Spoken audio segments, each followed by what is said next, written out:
Before Arnold Schwarzenegger became the ultimate killing machine, O.J. Simpson was considered too nice to be believable as a murderer. The iconic laser sight required 10,000 volts to operate, and James Cameron literally sold his movie rights for a single dollar bill. From fever dreams in Rome to mechanical fists punching through windshields, the making of this sci-fi masterpiece involved more bizarre twists than the time travel plot itself. Here are the 15 weird facts you didn't know about the Terminator, 1984. Fact 1. Cameron's fever dream origins. The entire concept for the Terminator literally came to James Cameron during a fever-induced nightmare while he was desperately sick and broke in Rome. In March of 1981, the 27-year-old director was stuck in a cheap hotel room with a burning fever of 102 degrees Fahrenheit, having just been fired from his first directing job on the disastrous Italian production Piranha 2, The Spawning. Cameron was stranded with no money and no ticket back to the United States, feeling completely isolated in a city where he couldn't speak the language and angry at the world for his situation. During this miserable night, Cameron experienced what he later described as a vivid fever dream that would change his life forever. The central image that burned into his consciousness was a chrome skeleton emerging from flames, dragging itself forward with kitchen knives clutched in its metallic hands, relentlessly pursuing a terrified woman. The vision was so powerful and disturbing that it jolted Cameron awake, and he immediately knew he had witnessed something extraordinary that needed to become a movie. Cameron grabbed a hotel notepad and began frantically sketching the metallic figure from his dream, capturing every detail he could remember of the relentless chrome death machine.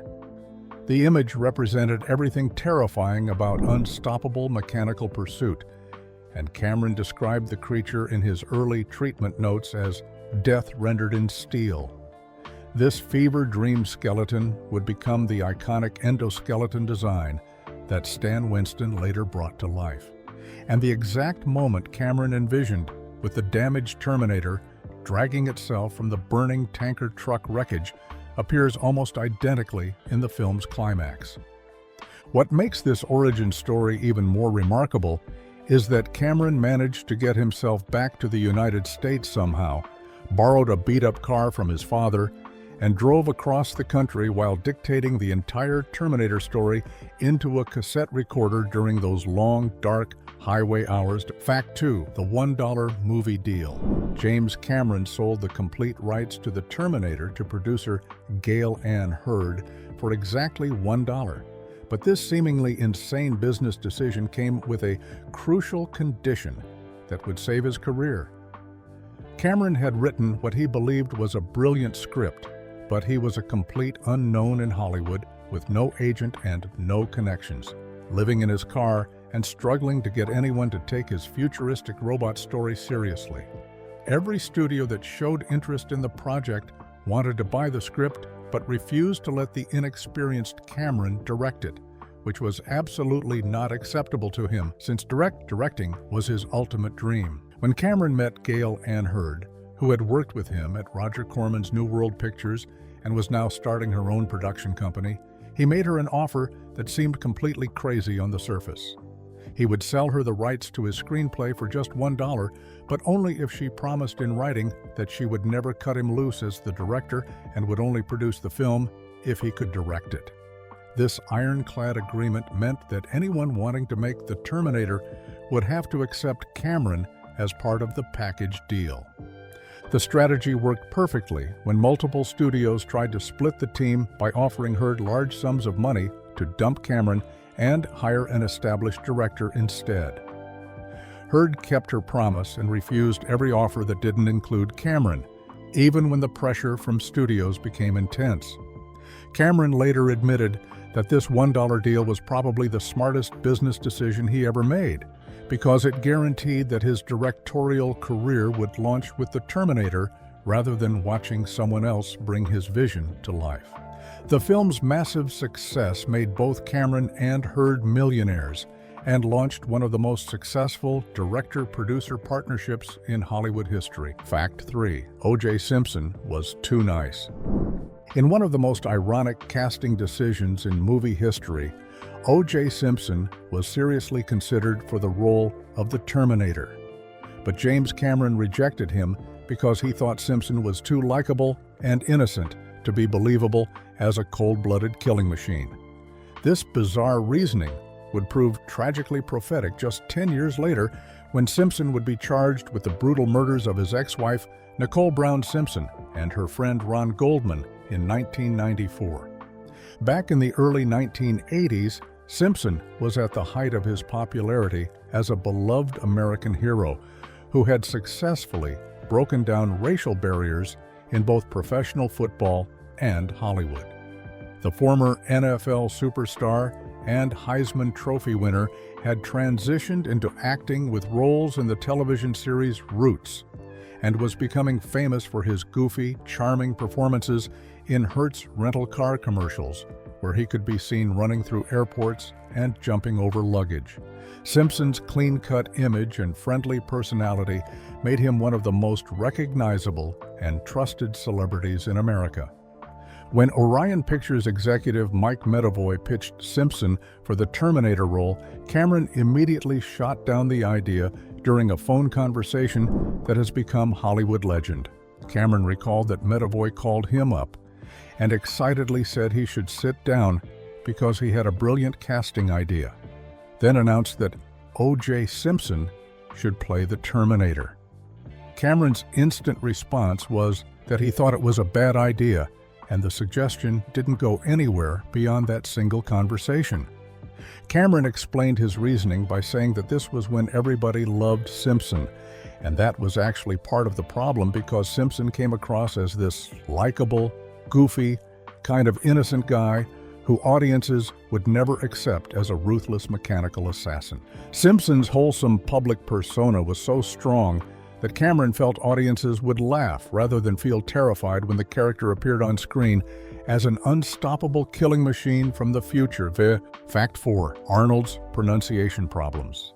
The most famous line in The Terminator almost never happened because Arnold Schwarzenegger struggled with his thick Austrian accent and wanted to change the dialogue to something he could pronounce more clearly. The original script, written by James Cameron, had the Terminator saying, "I'll come back," when the police desk sergeant tells him he can't see Sarah Connor and would have to wait. However, when it came time to film the scene, Schwarzenegger was having serious difficulty with the contraction "I'll" and felt it sounded awkward and unnatural with his heavy German accent. Schwarzenegger approached Cameron on set and suggested they change the line to "I will be back" because he believed it would sound more mechanical and robotic, which would actually be more appropriate for his character. The actor argued that the longer, more formal phrasing would make the Terminator seem less human and more like the emotionless machine he was supposed to be portraying. Schwarzenegger later recalled telling Cameron that he couldn't really pronounce "I'll" properly and that it sounded weird when he said it with his accent. Cameron immediately shot down Schwarzenegger's suggestion and refused to change the script, telling the actor that he didn't tell Schwarzenegger how to act, so Schwarzenegger shouldn't tell him how to write. The director was firm in his decision and told Schwarzenegger that he had written the line as "I'll be back," and that's exactly how it should be delivered, regardless of any pronunciation challenges. Cameron suggested they simply film the line 10 different ways until they got a take that worked properly. The compromise solution involved multiple takes with Cameron coaching Schwarzenegger through the pronunciation until they captured the perfect delivery that would become one of the most quoted movie lines in cinema history. Cameron later admitted he was surprised that the line got such a big reaction from first-time audiences, since he had originally expected it would only be funny on repeat viewings once people understood what the character truly meant. Fact 5. Lance Henriksen's Terminator audition. James Cameron originally envisioned Lance Henriksen as the perfect actor to play the Terminator, and he orchestrated one of the most bizarre and memorable auditions in Hollywood history to help secure financing for the film. Cameron had worked with Henriksen on his previous disaster of a film, Piranha 2, The Spawning, and believed the lean, gaunt actor would be ideal for portraying a more subtle and creepy version of the killer robot that could blend in with ordinary humans rather than being an obvious, muscle-bound monster. When Cameron needed to pitch the Terminator to potential financiers at Hemdale Film Corporation, he came up with an unconventional plan to make an unforgettable impression on studio executives John Daly and Derek Gibson. Cameron arranged for Henriksen to arrive at the business meeting early, dressed in full Terminator character costume, complete with a black leather jacket, fake cuts, and scars covering his face, and gold foil wrapped around his teeth to create a menacing metallic grin. The performance began when Henriksen kicked open the office door without warning and stalked into the conference room in complete character, moving with the mechanical precision and cold stare that Cameron envisioned for his robotic assassin. Henriksen then sat down in a chair and remained motionless and silent, maintaining his intimidating Terminator persona while the startled studio executives tried to figure out what was happening. Cameron arrived shortly after this dramatic entrance and calmly relieved the confused staff from Henriksen's unsettling performance. The stunt worked perfectly, as Daly was completely impressed by Cameron's passion for the project and his detailed vision for the character, along with the filmmaker's creative sketches and compelling screenplay. This theatrical demonstration helped convince Hemdale to back the film financially, though Cameron ultimately decided that Henriksen's slender build wouldn't be physically imposing enough for the role and cast him instead as Detective Vukovic, one of the police officers protecting Sarah Connor. Fact 6. The 10,000-volt laser sight. The iconic red laser sight on the Terminator's .45 caliber pistol required a staggering 10,000 volts to power on and needed a constant 1,000 volts to stay bright, making it one of the most dangerous and complicated props ever used in a major Hollywood production. While laser sights are common on weapons today, back in 1984, they were extremely rare and expensive experimental technology that had only been used by a few police departments for special operations during events like the Los Angeles Olympics. The laser sight was custom-built by Ed Reynolds from Laser Products Corporation, which would later become the famous tactical equipment company Surefire. Reynolds had to work with primitive helium neon laser technology that was incredibly power-hungry and required massive electrical equipment that couldn't possibly fit inside a pistol grip.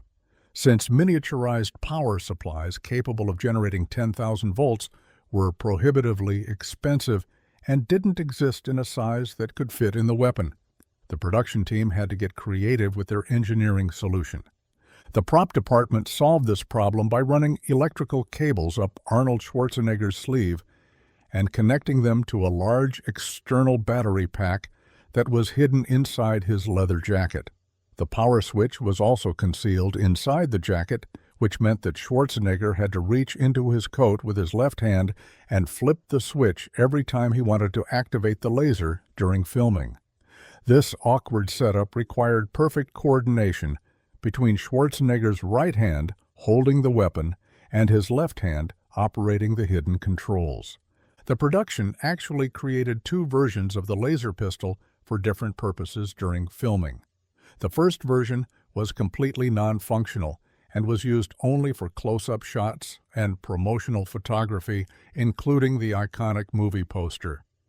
The second version was the fully operational laser weapon that appears in the actual film, particularly during the terrifying nightclub scene where the Terminator hunts Sarah Connor.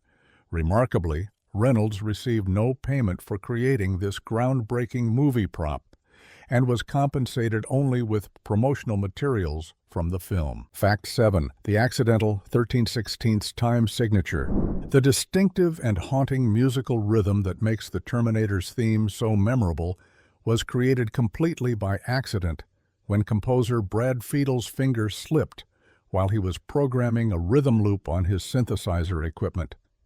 Fiedel was working in his garage studio with primitive early 1980s technology, including a Prophet 10 synthesizer and an Oberheim drum machine, when he was trying to create a simple, steady beat that would represent the mechanical heartbeat of the relentless killing machine. Fiedel had originally intended to program the rhythm loop in a much more conventional time signature like 7/8, which would have given the music a more predictable and familiar feel.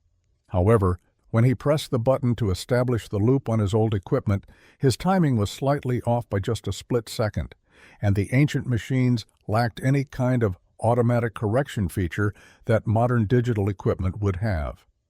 This tiny human error created a rhythm pattern that was much more complex and unsettling than anything Fiedel had planned. The accidental rhythm turned out to be in 13/16 time, which is an extremely unusual and difficult time signature that most musicians would never choose to work with because it creates an uncomfortable, off-balance feeling that seems to constantly fall forward. When Fiedel played back what he had accidentally created, he immediately noticed that the beat had a strange, herky-jerky quality that felt like it was propelling itself forward with an unstoppable mechanical momentum, which was absolutely perfect for representing the relentless nature of the Terminator character. Rather than starting over and fixing his mistake, Fiedel decided to embrace this happy accident and built the entire musical score around this bizarre rhythm pattern. The composer later enlisted his friend George Kahn, a formally trained jazz musician, to help figure out exactly what time signature he had accidentally created, since Fiedel didn't read music and had no idea what he had stumbled upon until Kahn analyzed it and confirmed it was indeed 13/16 time. And Fact 8. Arnold's weapon training obsession. Arnold Schwarzenegger underwent an incredibly intense and obsessive weapons training regimen that lasted for months before filming, designed to make his movements look completely mechanical and inhuman when handling firearms. Cameron wanted the Terminator to appear as a perfect killing machine that could operate any weapon with cold, clinical efficiency. So Schwarzenegger had to unlearn all the natural human reflexes and instincts that people normally have when using guns. The training was so rigorous that it completely transformed how Schwarzenegger moved and behaved with weapons on camera. The most extreme part of Schwarzenegger's preparation involved spending the first 2 weeks of his training practicing weapons assembly and disassembly while completely blindfolded, repeating the same motions over and over again until they became completely automatic and he could field strip and reassemble various firearms without any conscious thought. This blindfolded training was essential because Cameron wanted the Terminator to handle weapons without ever looking at them, since a machine would already know exactly where every part was located and wouldn't need to visually check its work like a human would. Schwarzenegger also spent countless hours at shooting ranges, learning to fire different types of weapons while suppressing his natural human reflexes, particularly the instinct to blink when pulling the trigger or to look down at the weapon during reloading and cocking procedures. The actor had to train himself to be completely ambidextrous so he could operate firearms equally well with either hand, and he practiced specific weapon handling moves up to 50 times each until they looked perfectly robotic and emotionless. The training extended beyond just technical skills to include the psychological aspects of being a machine, as Schwarzenegger had to learn to show absolutely no emotion or reaction when firing weapons, even during the most intense action sequences. This mechanical precision in his gun handling became one of the most memorable and terrifying aspects of his performance, making audiences believe they were watching an actual killing machine rather than a human actor pretending to be a robot. Fact 9. The steel fist rig trick. For the terrifying scene where the Terminator punches through the windshield of Sarah Connor and Kyle Reese's getaway car, Stan Winston Studios created a massive mechanical contraption called a steel fist rig that was so incredibly heavy and cumbersome that it created an unexpected engineering problem for the film crew. The scene occurs during one of the movie's most intense chase sequences, when the damaged Terminator jumps onto the hood of the hero's car and tries to smash his way inside to kill them, demonstrating his superhuman strength by punching completely through the safety glass with his bare fist. Winston's special effects team built the mechanical fist rig using solid plaster cast around a steel bar for maximum durability and weight, then finished it with painted latex to perfectly imitate human skin texture and coloring. The rig was designed to be mounted on a powerful mechanical arm that could deliver the crushing force needed to shatter automotive safety glass in a single devastating blow, but the entire apparatus ended up being so massive and heavy that it created serious logistical challenges for the production team. When the crew tried to set up the shot with the steel fist rig mounted on the car, they discovered that the combined weight of the mechanical equipment was so enormous that the vehicle couldn't be moved at all, making it impossible to film the dynamic chase scene that Cameron had envisioned. The car was essentially pinned in place by the weight of the special effects machinery, which would have made the scene look completely static and unconvincing on camera.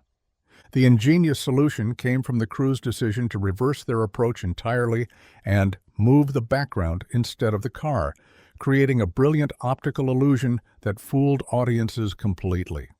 Rather than trying to move the immobilized vehicle, the production team moved the brick wall that was visible behind the car during the shot, which created the perfect impression that the car was speeding through the alleyway while the Terminator was attacking the windshield with mechanical precision and unstoppable force. Fact 10. Guerrilla filmmaking tactics. James Cameron frequently resorted to what he called guerrilla filmmaking throughout the Terminator production, which involved showing up at various Los Angeles locations without proper permits, quickly shooting the scenes they needed, and then leaving before police or security could arrive to shut them down. This unconventional approach was born out of necessity rather than choice, since the film's tiny $6.5 million budget couldn't cover the expensive permits and fees required for legitimate location shooting in a major city like Los Angeles, where film crews normally need official permission to set up their equipment and block public areas. The guerrilla tactics involved Cameron and his small crew arriving at a predetermined location with minimal equipment, rapidly setting up their cameras and lights, filming the required scenes as quickly as possible, and then packing up everything and disappearing before any authorities could respond to complaints or discover their unauthorized filming activities.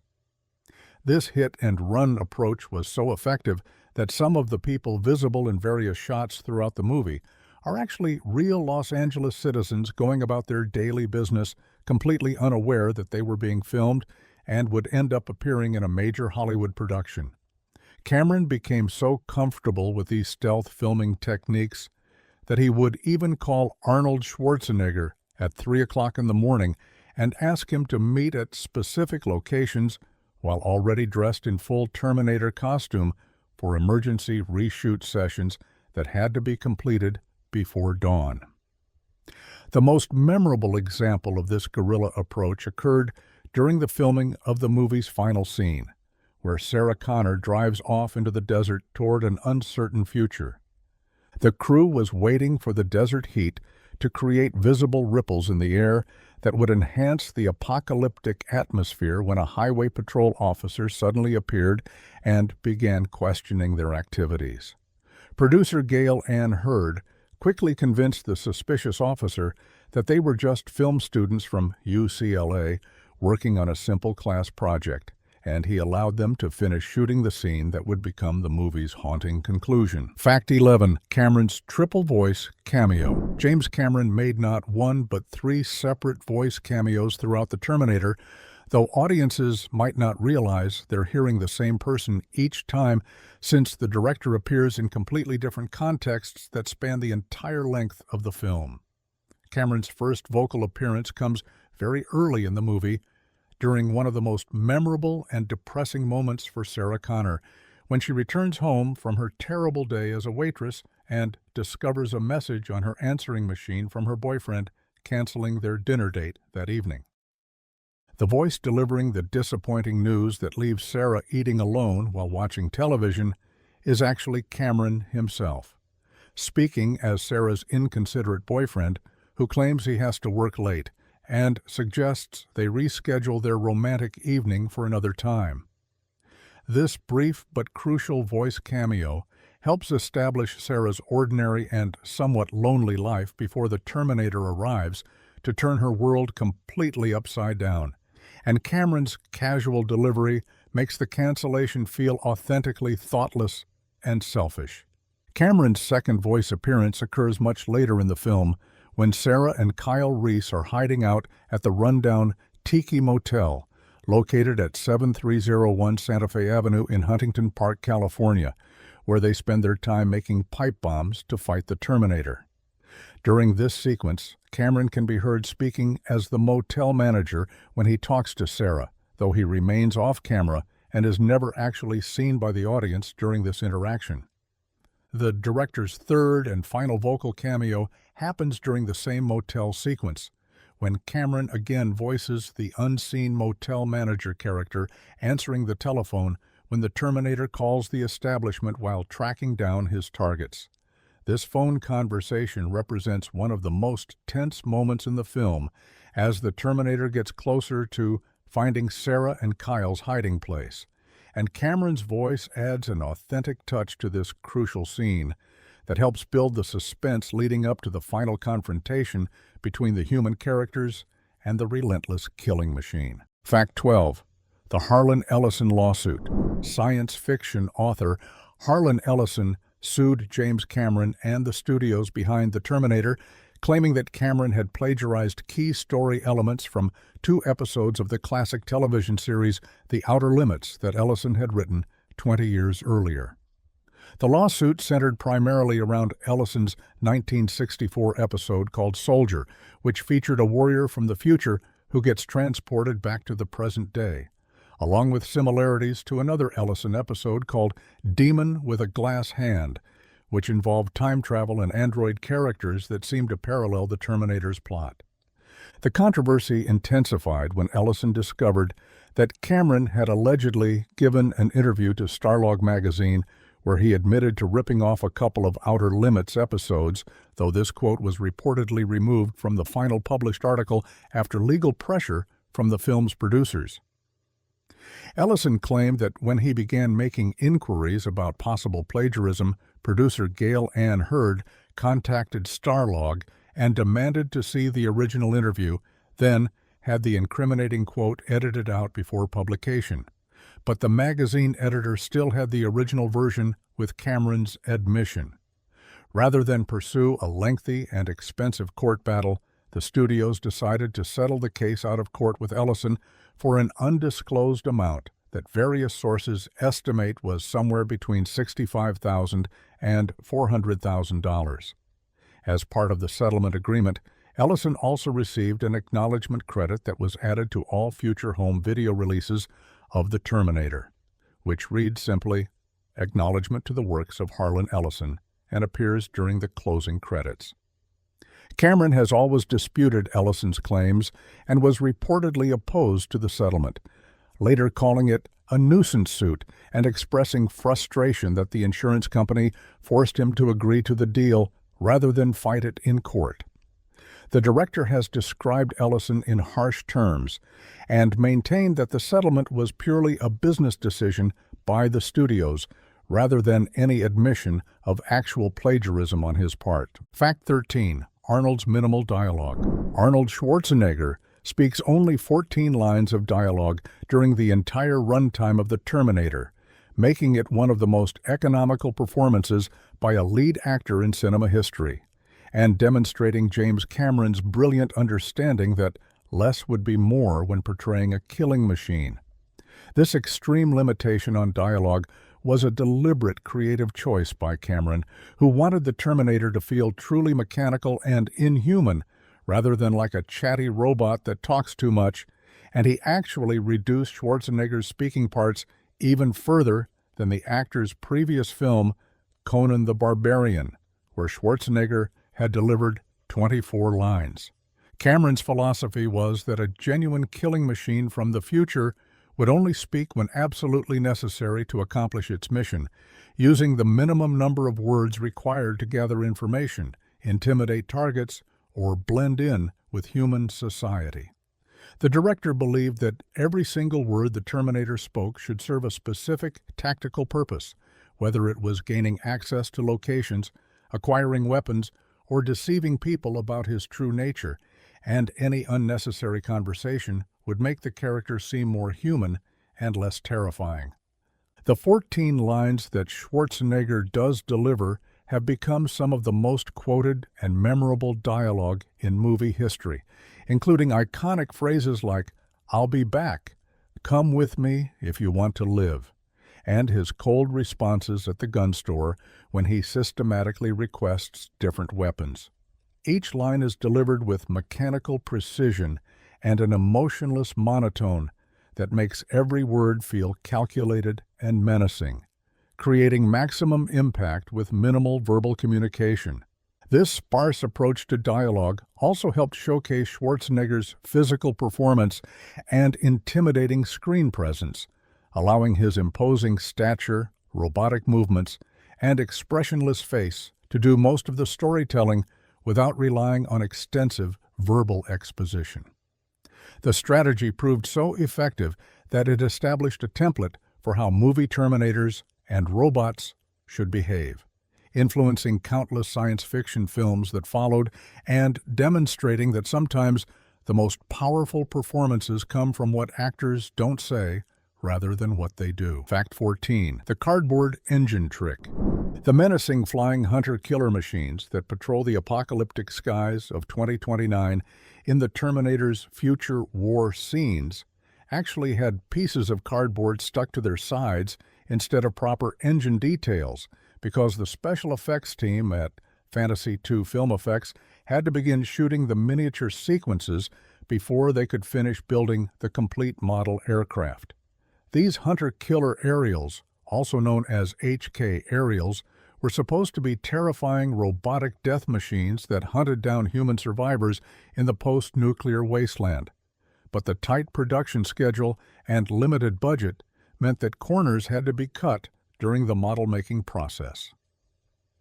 The Fantasy II Effects studio, headed by Gene Warren Jr., was responsible for creating all the miniature work and stop-motion animation for the film's future sequences, including the detailed models of the various machine units that would be attacking human resistance fighters in the war-torn landscape of Los Angeles.